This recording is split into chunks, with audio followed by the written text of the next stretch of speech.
আজকে আলোচনা খুব সুন্দর হয়েছে। ডক্টর মিজানুর রহমান আজহারি মানুষদেরকে কর্মসূচির কথা বলেছেন, 3টি মানা আর 3টি বর্জন করা। দীর্ঘ 18 বছর পর ইসলামী সমাজ কল্যাণ পরিষদ কর্তৃক আয়োজিত ঐতিহাসিক তাফসীরুল কোরআন মাহফিলের শেষ দিনে লক্ষ লক্ষ মানুষের জনসমাগম হয়েছে চট্টগ্রামে। বিকেল 4টার আগেই প্যারেড ময়দান কানায় কানায় পরিপূর্ণ হয়ে যায়। চকবাজার ও এর আশপাশ এলাকায় লক্ষ লক্ষ মানুষের জনসমাগম হয়। আল্লামা দেলোয়ার হোসেন সাঈদীর স্মৃতি বিজড়িত এই ঐতিহাসিক তাফসীরুল কোরআন মাহফিলের আজকের শেষ দিন এবং আজকের প্রধান মুফাসসির ডক্টর মিজানুর রহমান আজহারি। ওনাকে দেখার জন্য, ওনার বক্তব্য শোনার জন্য, ওনার আলোচনা শোনার জন্য লক্ষ লক্ষ মানুষ রাস্তায় বসে পড়েন। বিভিন্ন জায়গায় প্রজেক্টরের ব্যবস্থা করা হয় এবং মহিলাদের জন্য প্রায় 6টি প্যান্ডেলের ব্যবস্থা করা হয়। এরপরেও শ্রোতাদের এত ভিড়, বিভিন্ন জায়গায় মোবাইল দিয়ে তারা বসে বসে তাফসীর শুনছেন, একজন একটি মোবাইল দিয়ে লাইভ দেখছেন এবং সেখানে দেখা যাচ্ছে অনেকে জটলা পেকে যাচ্ছে তাফসীর শোনার জন্য।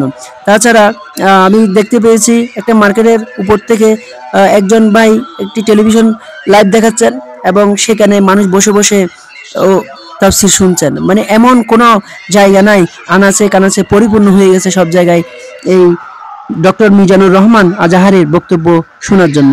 এই ঐতিহাসিক তাফসীরুল কোরআন মাহফিলের আজকে শেষ দিন। আমি আগত শ্রোতাদের পক্ষ থেকে মতামত নেওয়ার চেষ্টা করেছি। মিজানুর রহমান আজহারির বক্তব্য তাদের কেমন লেগেছে আমি আপনাদেরকে সেই মতামতগুলো জানানোর চেষ্টা করছি। আলহামদুলিল্লাহ, আজকে আমাদের ঐতিহাসিক শহীদ রজব আলী প্যারেড ময়দানে 5 দিন ব্যাপী তাফসীরুল কোরআন মাহফিল আজকে সমাপনী দিন ছিল। আজকে আলোচনা খুব সুন্দর হয়েছে। ডক্টর মিজানুর রহমান আজহারি মানুষদেরকে 6 দফা কর্মসূচির কথা বলেছেন, 3টি মানা আর 3টি বর্জন করা। আমর বিল মারুফ নাহি আনিল মুনকার এবং আত্মীয়স্বজনের হক আদায়ের ব্যাপারে সুন্দর কথা বলেছেন।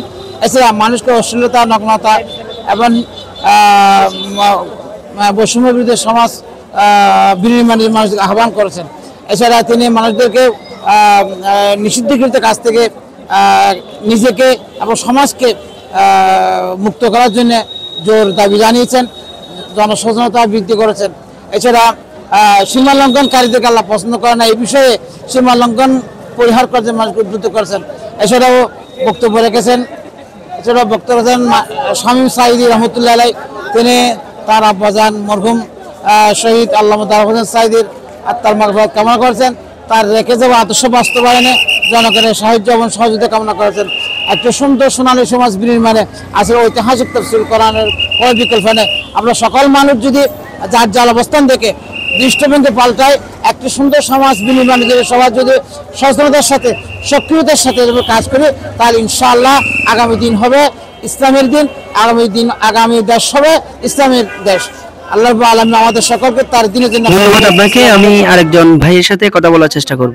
আলহামদুলিল্লাহ, আমরা 5 দিন ব্যাপী তাফসীরুল কোরআন মাহফিলের আজকের শেষ দিবসে আমাদের যে স্বেচ্ছাসেবকের দায়িত্ব ছিল, আমরা ছিলাম চকবাজার চক সুপারের সামনে এবং আমরা অনেক সুন্দরভাবে আমাদের এখানে প্রজেক্টরের মাধ্যমে লক্ষ লক্ষ জনতা যেখানে উপস্থিত হয়েছে, আমরা খুব সুন্দরভাবে আমরা শুনেছি এবং এই অনুযায়ী বাস্তব জীবনে যেন আমল করতে পারি এবং চলতে পারি, আল্লাহ যেন আমাদেরকে সেই তৌফিক দান করে এবং আমাদের যে সমস্ত ভাইয়েরা স্বেচ্ছাসেবকের দায়িত্ব পালন করছে, কষ্ট করে দায়িত্ব পালন করেছেন, তাদেরকে যেন আল্লাহ উত্তম জায়গা দান করেন। ধন্যবাদ আপনাকে। আজকের সমাপনী দিবসে আজকে 5 দিন আখিরি তাফসীরুল কোরআন মাহফিল আজহারি সাহেবের তাফসীর শুনে আমার কলিজা ঠান্ডা হয়ে গেছে। আমরা স্বেচ্ছাসেবক হিসেবে আমরা দায়িত্ব পালন করছি, আমরা মাইকে শুনছি। আসসালামু আলাইকুম ওয়া রাহমাতুল্লাহ।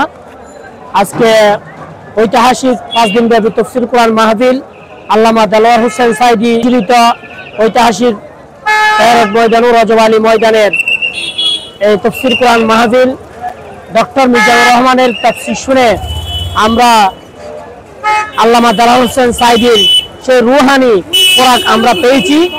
ইনশাআল্লাহ তাফসীর মাহফিল সফল এবং সার্থক হয়েছেন। প্রোগ্রামের যে ওয়াজটুকু হয়েছেন সেগুলো যেন আমরা আমল করতে পারি এবং সেই হিসেবে আমাদের জীবন গড়তে পারবেন, আমাদের আল্লাহর কাছে তৌফিক কামনা করছি।